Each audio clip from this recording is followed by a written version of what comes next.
선생님 안녕하십니까. 대구시 김일봉 내과의원 김일봉입니다. 유튜브를 통해서 저희 김일봉 내과의원 초파 정리를 소개해 드리고 있습니다. 오늘은 2018년 5월 18일 오후입니다. 대구지방에는 비가 내리고 있습니다. 오늘 선생님 소개될 정리 61세 여성에서 췌장 두부에 장액성 낭성 종양이 의심되는 정리가 되겠습니다. 판크레아스 헤드의 시러스 튜머, 이렇게 시러스 시스틱 네오플라즘 SCN이 되겠습니다. 이 환자는 1년 6개월 전에 건강검진으로 복부 CT 검사를 했고 거기에서 췌장 두부의 낭성 종양으로 진단이 되었다 합니다. 추적 초음파 검사를 위해서 저희 병원에 방문했습니다. 복부 초음파 검사상에서 췌장 두부의 1.1 곱하기 0.9cm 크기의 다발성 작은 낭종으로 구성된 종괴가 보였습니다. 칼라 도플라상에서 이 종괴 내부에 혈류 신호는 보이지 않습니다. 아마도 췌장 두부의 시러스 시스틱 네오플라즘 장액성 낭성 종양으로 추정되는 경우 되겠습니다. 2018년 4월 1일부터 초음파가 보험화가 되었습니다. 상복부 초음파가 보험화되었습니다. 상복부 초음파 보험화를 대비해서 제가 상복부 초음파 워크숍을 가정을 마련했습니다. 초음파를 처음 배우시거나 또는 초음파를 하시고 있지만 자신이 없는 사람, 이런 분들을 위해서 이 초음파 워크숍입니다. 이 상복부 초음파 워크숍 제4기는 2018년 5월 20일 일요일, 5월 20일 화요일에 진행하고 제5기는 5월 27일 일요일, 5월 29일 화요일에 진행합니다. 네 분의 선생님으로 해서 아주 밀도 있게 정말 상복부 초음파를 잘할 수 있도록 제가 교육을 해 드립니다. 이 상복부 초음파 교육은 제가 만든 28 영상을 기초로 해서 합니다. 원래 상복부 초음파 일반 영상 12장, 정밀 영상이 14장입니다. 그런데 실제로는 14장 가지고는 좀 모자리입니다. 그래서 제가 한 28장을 기초로 해서 실습과 이 교육이 진행됩니다. 그러면 오늘 이 영상도 28장을 기준으로 해서 초음파 스캔법 보여드리겠습니다. 그러면 화면을 확대해서 선생님들과 같이 한번 보시도록 하겠습니다. 자, 요거는 일반 초음파 영상입니다. 심화부 종단사이고 좌측 간엽을 보는 영상이 되겠습니다. 다음 영상은 추가 초음파 영상입니다. IVC가 보이고 리가멘텀 베노숨, S1은 IVC를 감싸고 랩트 헤파틱 베인, S2, S3입니다. 그 다음에 요건 랩트 헤파틱 베인인데 랩트 헤파틱 베인의 브랜치입니다. 다음에는 일반 초음파 영상입니다. 좌측 간엽의 외측 구역을 주로 보는 영상입니다. 심화부 횡단 스캔입니다. 리가멘텀 베노숨이고 랩터 포탈빈은 호라이전탈 umbilical 포션, 여기 라테랄의 슈페리얼, 인피리얼, S2, S3 부분이 됩니다. 다음 영상은 추가 초음파 영상인데 S1을 보게 한 겁니다. 횡격막이고 리가멘텀 베노숨, 랩터 포탈 호라이전탈 umbilical 포션, IVC고 IVC를 감싸고 있는 이 부분이 S1 코데이터 로브가 됩니다. 다음에는 탐척자를 세웠습니다. GB가 되고 랩터 포탈의 호라이전탈 umbilical 포션, 여기에 보이는 것이 여기 인트라헤파틱 바일 닥터입니다. 여기에 P4가 두 개가 이렇게 보입니다. 이쪽이 S4, S1, S2, S3가 됩니다. 다음 영상은 양 포탈베인을 보는 레프트 포탈베인, 라이트 포탈베인, 이쪽에 보이 인트라헤파틱 바일 닥터가 됩니다. 요거는 정밀 초음파 영상입니다. 다음에는 탐척자를 세워서 담낭을 관찰합니다. 이쪽이 푼두스 바디 부분인데 푼두스 부분은 장관께서에 가려져 있습니다. 추가 초음파 형사입니다.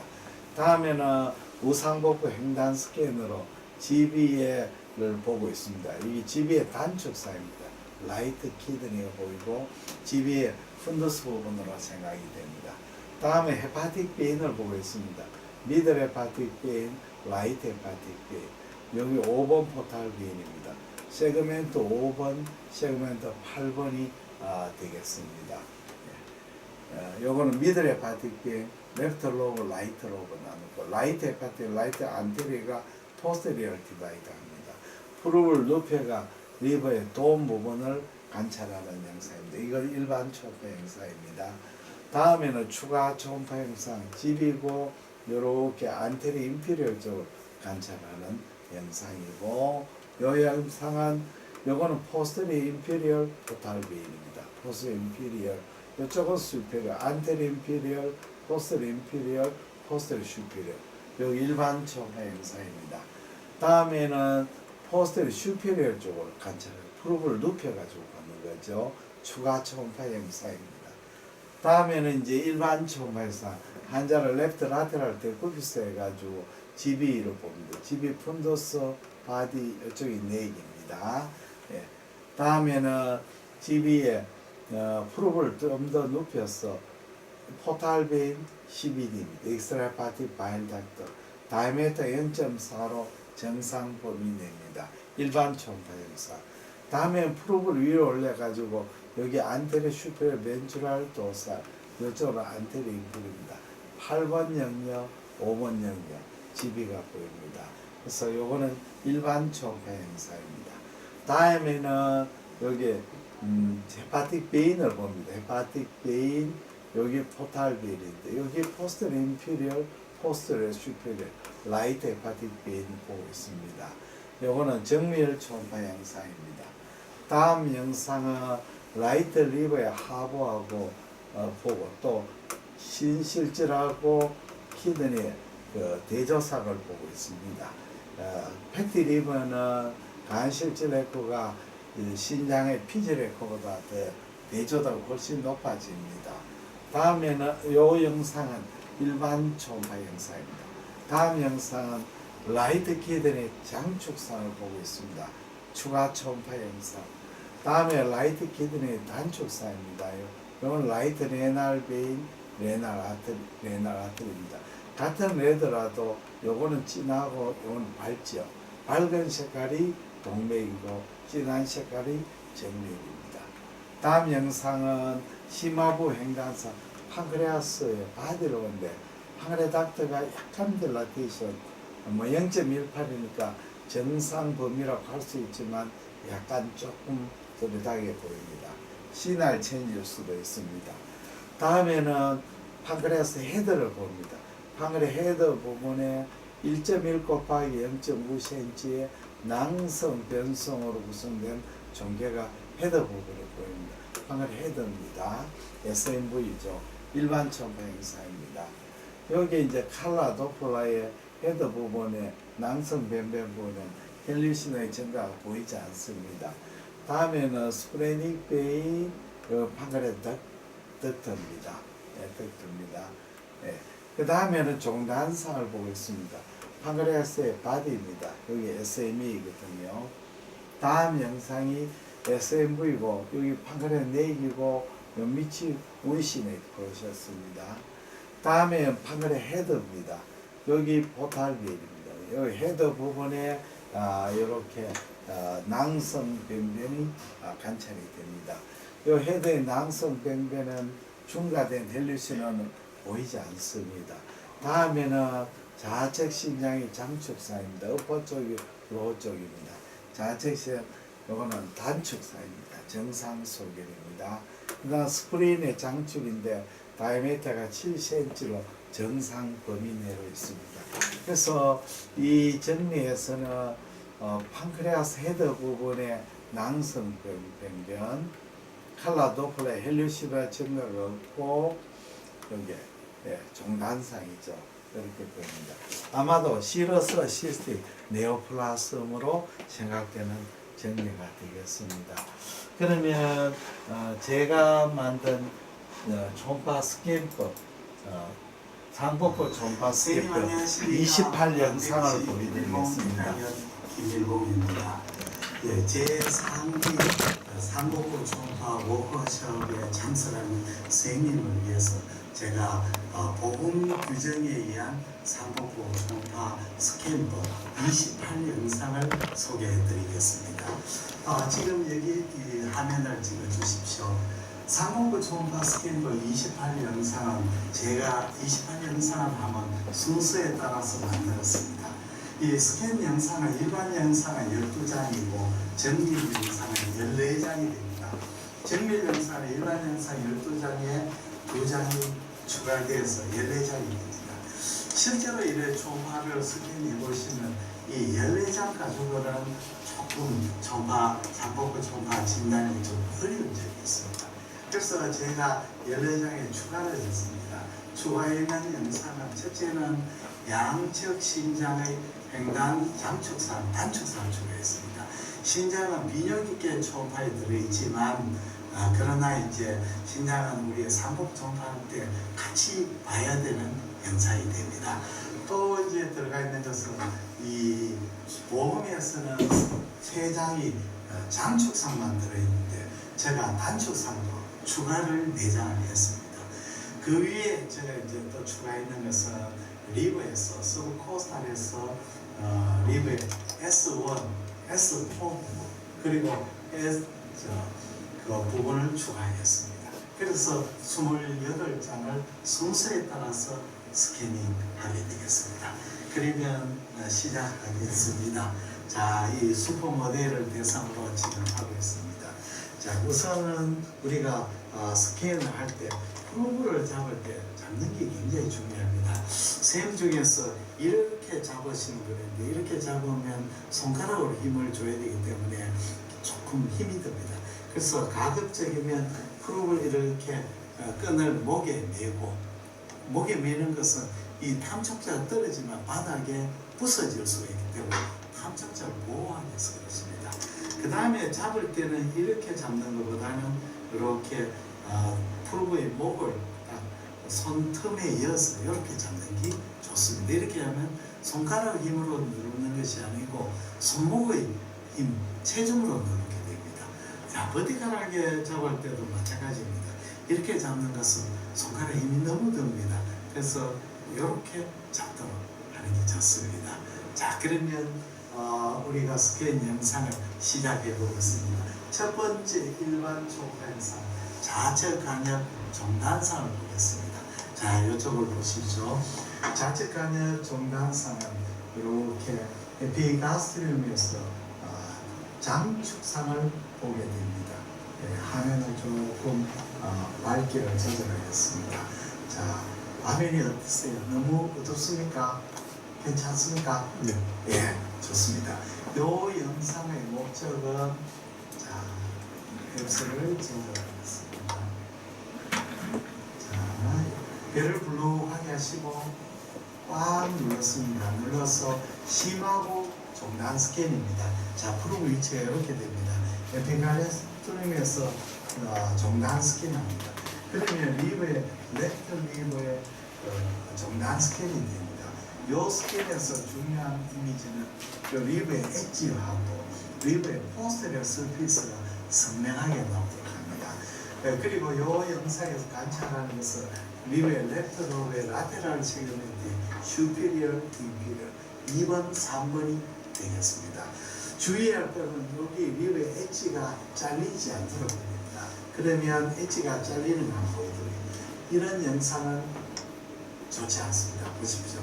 엣지가 잘렸지요. 예, 그러면 좋지 않습니다. 그리고 또 영상이 이렇게 잘리지 않도록 가급적인 전 영상이 다 나오도록 하는 영상입니다. 이게 일반 초음파 영상.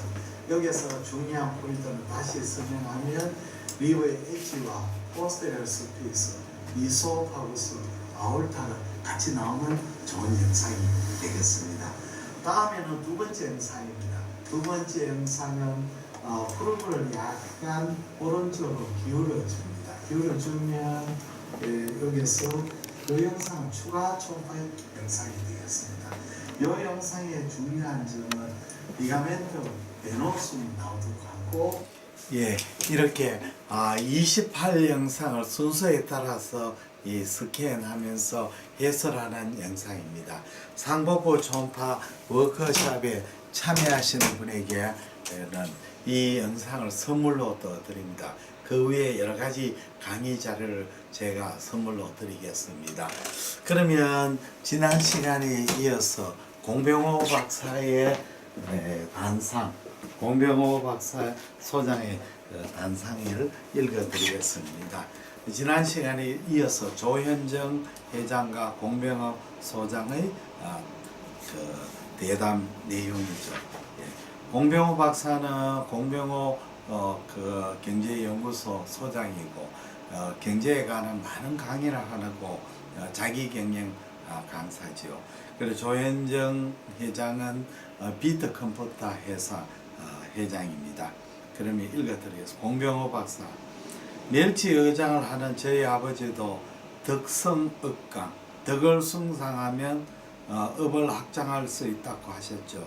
눈에 보이는 규모의 사람을 움직이는 사업은 뛰어난 기술이나 지식을 잘 구사하면 할 수 있지만 눈에 보이지 않을 만큼 규모를 확장한 것은 덕장이라고 할 수 있습니다. 영국의 경영 경제 사상가 찰스 핸디는 자본주의는 왜라는 물음에 답을 주지 않는다고 써있습니다. 보이지 않지만 믿음이 있어야 한다고 했죠. 왜 사업을 열심히 해야 하는가 하더는 자본주의 체제는 답하지 않습니다. 결국 사업가 스스로 찾을 수밖에 없어요. 조현정 회장, 사업은 자신과의 싸움입니다. 직원이 30명 정도 될 때까지는 제가 직접 개발하고 영업까지 하면서 버는 게 30명의 실적보다 많았습니다. 당시 사업 규모가 하나의 점이었다면 그 후 규모가 면으로 커졌죠. 면과 면을 조합하는 것은 내부 역량으로만 안 됩니다. 고객과의 관계, 다른 회사와의 기술 협력이 중요하고 그래서 사회성을 키워야 합니다. 그 과정에서 굉장한 스트레스를 받는데 이 스트레스를 극복한 능력도 CEO의 자질에 속합니다. 이런 스트레스를 어떻게 극복해야 합니까? 회사를 키우려면 덕장이 되라. 공병호, 먼저 완벽주의자 되거나 의외의 변수에 잘 적응하지 않은 타입은 사업 세계에 입문하지 않는 게 좋습니다. 물론 교육과 훈련을 통해 이런 성향을 완화할 수도 있죠. 위기가 닥쳤을 때 대처법도 학습할 수 있습니다. 가령 문제가 발생하면 왜라는 why는 모드에 들어가기보다는 어떻게 모드로 전한 겁니다. 또 연륜이 쌓이면 문제를 매끄럽게 해결하는 능력이 커지는 것을 즐겨보라고 권하고 싶은군요. 스트레스에 대한 정의를 바꾸는 것도 한 방법입니다. 흔히 문제가 없는 상황을 정상으로 보지만 관점을 바꾸며 문제가 발생하는 상황이 정상적으로 받아들일 수 있어야 합니다. 조현정 회장, 난이도가 높은 문제일수록 해결할 때 성취감이 크죠. 그런 점에서도 문제에 봉착하는 것도 하나의 기회를 할 수 있습니다. 저도 20대에 창업을 했습니다만 지금 20대, 30대는 의학의 발전으로 100수 이상 누릴 겁니다. 저는 저의 수명을 100세로 보고 계획적으로 삽니다. 그런데 100세를 넘게 살면 정년이 연장되더라도 3, 40년은 연금 생활을 해야 합니다. 그러니 창업을 하라고 권하고 싶어요. 우리 사회의 인프라 환경이 사업하기 좋은 쪽으로 바꿔가고 있습니다. 이기에 젊은 세대에도 창업가의 자질을 스스로 갖추라고 말하고 싶습니다. 앞으로는 판사, 검사, 의사 등 지금의 안정적인 직업도 100년의 삶을 보장해 주지 않습니다. 바로 우리 이야기네요. 공병호 박사, 대학 시절 친구에게 그의 아버지가 했다는 이야기를 들었는데 머릿속에 각인이 되었습니다. 봉급 생활을 하는 것도 괜찮지만 은퇴한 때가 허망하다. 본인이 사업을 하던 성진에 그 자리에 앉던 CEO는 추구해야 할 만한 목표입니다. 그런데 이 목표를 이루는 방법은 아주 단순합니다. 어느 어디에 속해 있던 성장 단계마다 신화를 만들어내는 것이죠. 사람들이 그 친구 참 대단했어, 그 친구 가장된 말이야 할 만큼 해자되는 일화를 지속적으로 생산하는 것이죠. 그러자면 사장이 되기 전부터 사장처럼 생각하고 결정하고 사장처럼 밀어붙일 줄 알아야 합니다. 은퇴 후 30년은 세월은 긴 시간입니다. 그 시간을 값지게 보내려면 젊을 때 좀 더 리스크를 감수하고 치열하게 살아야 합니다. 조현정 회장, 경영권 승계는 어떻게 해야 한다고 보십니까? 상장된 회사는 기업이 아니고 오나라에도 지분 상속을 받았다면 지배주주일 뿐인데요. 창업자라도 능력이 안 되는 자식까지 경영을 맡겨 기업 소명을 단축하는 오판을 해서는 안 된다고 봅니다.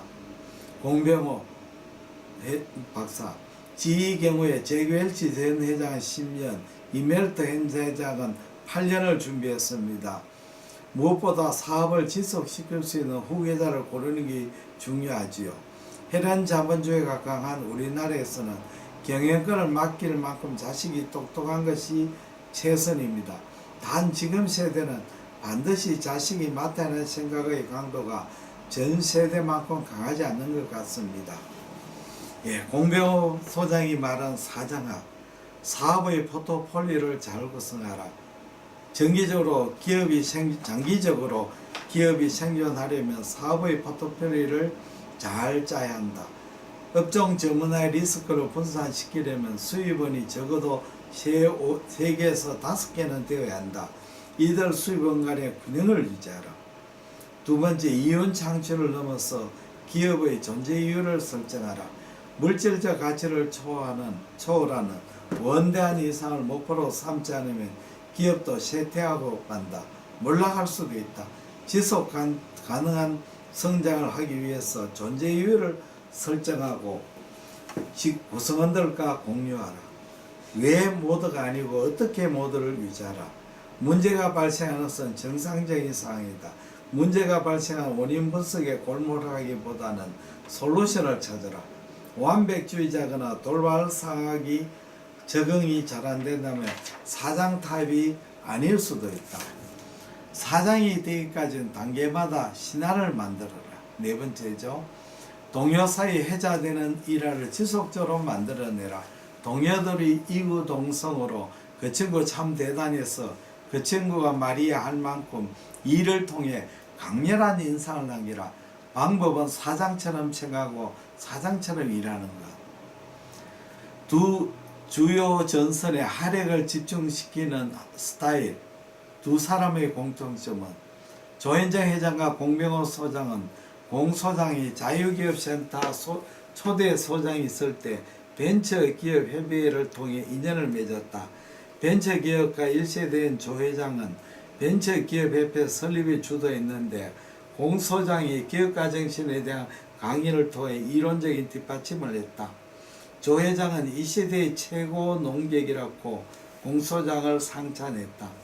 당시 기업가 정신에 관한 강의를 듣고 벤처기업에 나아갈 길을 정리했고 다른 사람들에게 벤처의 필요를 잘 전달할 수 있었습니다. 그러다가 결국 2005년 벤처기업 회장을 지냈죠. 공소장은 두 사람의 공통점이 적지 않다고 말했다. 둘 다 인생의 장가지를 쳐내고 주요 전선에 활력을 집중하는 스타일이죠. 작게 어둡고 세상의 유행에 민감하지 않고 스스로 옳다고 생각하는 방향으로 나가는 것도 공통점이다. 그래서 자주 만나지 못하지만 기업인 하면 조 회장을 떠오르게 합니다. 조 회장은 공소장의 한채 벤처 CEO를 지낸 사를 항기했다. 공소장은 이코노미스트에서 싱크탱크의 수장 벤처 CEO를 거쳐 지식 산업을 꾸리는 1인 기업으로 변신했다. 자유기업원을 만들 때 펀딩하는 보고 정말 대단하다고 생각했습니다. 저런 사람이 왜 사업을 왜 안 하나 했어요. 그런데 사업을 하시던 부친이 위기를 맞는 걸 봤기 때문에 안 한다는 분이 어느 날 사업을 시작했고 내 길이 아니라는 결론이 이루자 상업화된 농격으로 다시 인생 항로를 바꾸시더군요. 듣고 있던 공소장이 계속 자유기업이 있었으면 몇천억 원 만들어냈을 걸 하고 웃었다. 예, 예. 잘 들어주셔서 대단히 감사합니다. 안녕히 계십시오.